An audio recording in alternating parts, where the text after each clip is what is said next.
Tyler Lockett from the Seattle Seahawks. DK Metcalf. Nate Burleson. You're watching NorbCam. You're watching NorbCam.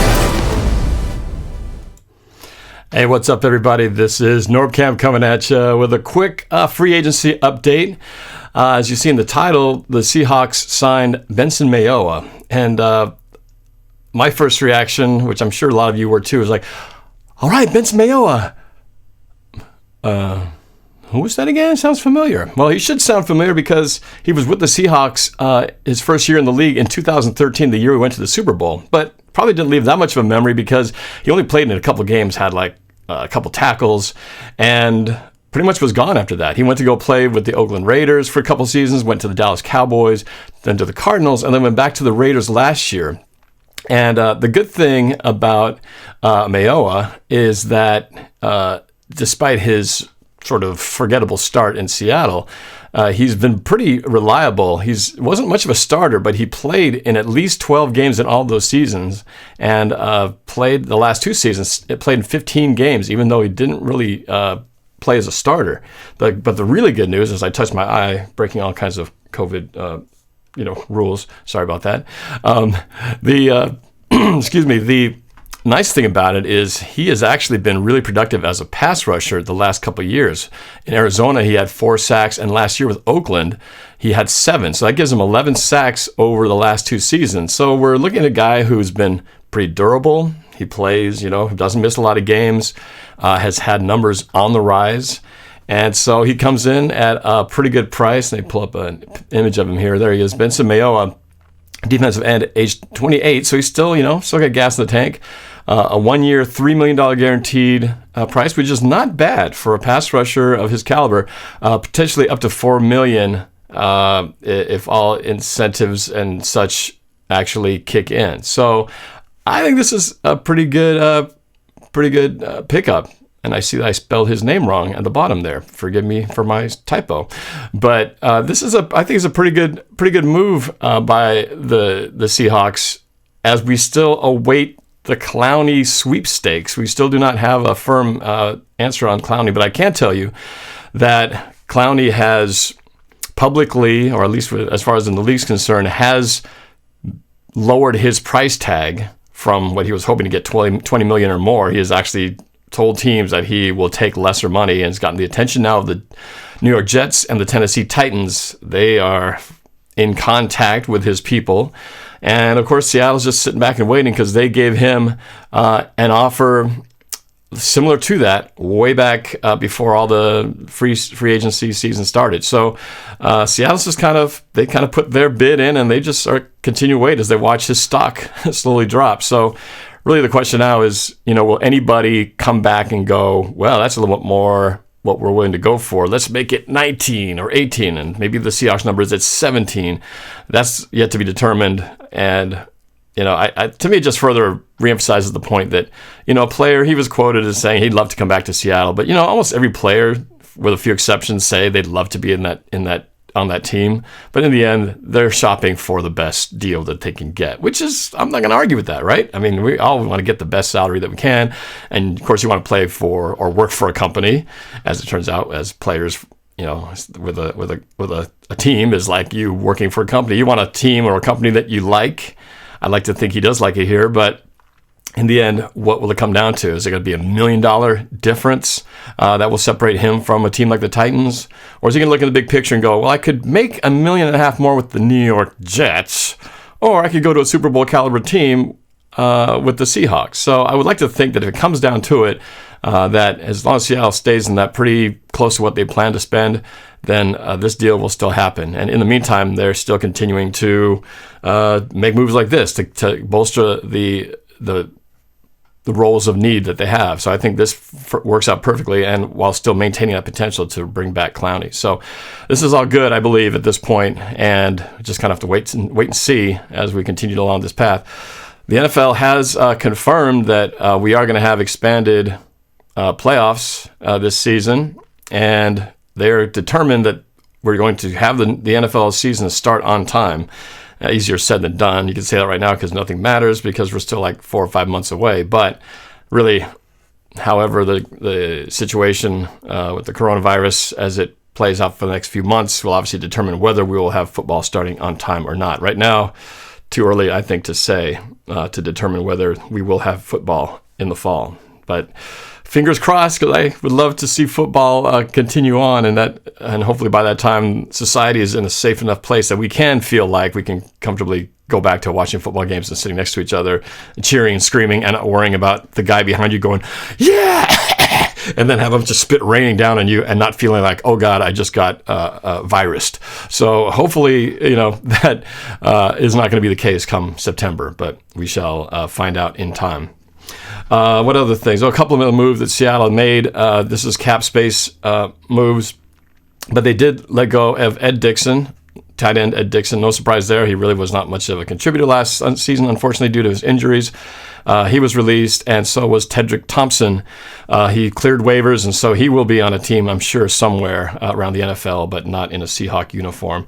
Most people not too sad about those moves. Tedrick Thompson was kind of up and down, mostly down, really, to start the year, giving up a lot of big plays, and he made some great ones, but I think he made a lot more mistakes than he did positive ones, and it was very frustrating to watch Tedrick Thompson getting beat back there, and the thought that kept raining through Seahawk fans the whole time was, God, I miss Earl Thomas. That was pretty much what Tedrick Thompson reminded you of. So, that's kind of the latest in the Seahawk world. I appreciate you guys jumping on here, and some of your comments. Blizzard Peak Jonathan, Vicious Susie, Exotic FN, Splatage, Gav Saxonation, all you guys, thanks for being here and listening to my little update on what's going on with the Seattle Seahawks and free agency. A little thing I also wanted to just mention while I got you guys all on here, if I can find my information. Oops. Nope, that's not what I'm looking for. Where is it? Somewhere in here. No, I can't. Of course, I can't find it. Oh, well. I just wanted to announce I'm very excited because today is another milestone for me on my YouTube channel. I finally broke through to 37,000 subscribers. Thank you guys. It's because of you guys who are following me and continuing to support me that this milestone happened for me. So I'm very excited. I was hovering at 36,900 something for the longest time. I kept going, come on, let's get up to that 37 mark. But it just seemed like it was just like teetering, finally broke through. So excited day today. Really late last night. So the beginning of April marked a big milestone for me as a YouTuber. Obviously, just going to continue doing what I'm doing. And, hopefully my next goal is to get to 40 and eventually get to 50, which means I'm halfway to 100. And, just all the more as we go. Hey, Abdias Garcia, thanks for the super chat. I appreciate it. Love the videos, Norb. Congrats. Thank you, Abdias. I appreciate it very much. And I hope you guys will continue to support what I do and, keep commenting, keep chatting. I do read the comments. So if you do put messages out there, particularly on in the comments section, I don't always get to see it. The feed goes by so fast. I can't always see that, but the comments, I do read them, so I do appreciate any feedback that you guys give and what you like to hear from me and what you like what I'm doing, what you don't like or what you want to see more of. Please let me know because it means a lot to me. So but that's it. Continuing to watch the Clowney situation, and in the meantime for myself, our family is doing well. Everybody's healthy, knock on wood. My wife is taking a little break from work, kind of a voluntary leave from her airline job for the next month or so, possibly longer, depending on the situation. But just as a way to precautions to keep everybody safe. Kids are doing their thing, trying to do some online school stuff to keep the brains fresh. And for me, this gives me an opportunity to keep working on more videos and. Still got other work to do and projects around the house, so that's what I'm doing. I don't know what you guys are doing to try to pass the time, but I hope you guys are staying safe. Be smart. I hope you saw my infections video. If you haven't, please check it out, my Justin Bieber parody. I thought it turned out pretty good. I'd love to see more people check it out, but it does have a message in there, which is make sure you do those things like don't touch your face, which I'm always constantly guilty of. Wash your hands properly for 20 seconds, which I'm It's hard to do, but it's important, especially if you're going to go outside or if you come back from outside. And social distancing, can't say enough how important it is to stay safe and just don't give into the temptation of, going and being around people if you don't need to be. There's too much unknown right now, and I don't think it's worth the chance. I know family members, not direct family members, but family members in other parts of the country, cousins and other members of the family on my wife's side who have either contracted the virus or have died from it. And so it is hitting closer to home in more ways, luckily not directly at home, but hopefully people will continue to be smart so that we don't, put ourselves or anybody else at risk and let ourselves get past this stage. And hopefully they can eventually slow things down and find a vaccine for this so we can return to what will be interesting to see will be a new normal in society when this is all past. So I hope you guys do stay safe out there. And, for me, it's also a chance I'm watching a lot of movies, with the family, and it's great because I'm actually watching a lot of fun movies that I haven't had a chance to do normally with the kids' busy volleyball schedule and work. So we would rarely have times to watch movies, and we've pretty much made it a movie night every night, and I'm loving that part of it, having the break to actually have life slow down a little bit and enjoy time with the family. These are actually the nice side benefits of what's going on.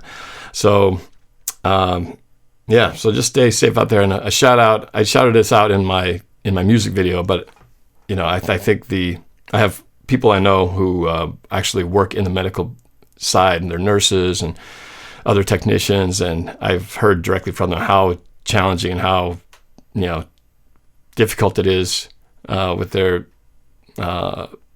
being around the victims and the patients and seeing them suffering. So this is definitely a serious deal. So we just got to do our part, and we can help change the way the course of this continues. So shout out to all the medical people and the doctors and the nurses and everybody who's putting their lives at risk to try to stop this, and who are working tirelessly and putting themselves at risk to try to help other people and to find a vaccine for this. So that's it. So if you guys have time, hit that subscribe button, like this video. All that stuff helps my channel in terms of the YouTube algorithm and my growth. So thank you again for your continued support, and stay safe. Go Hawks.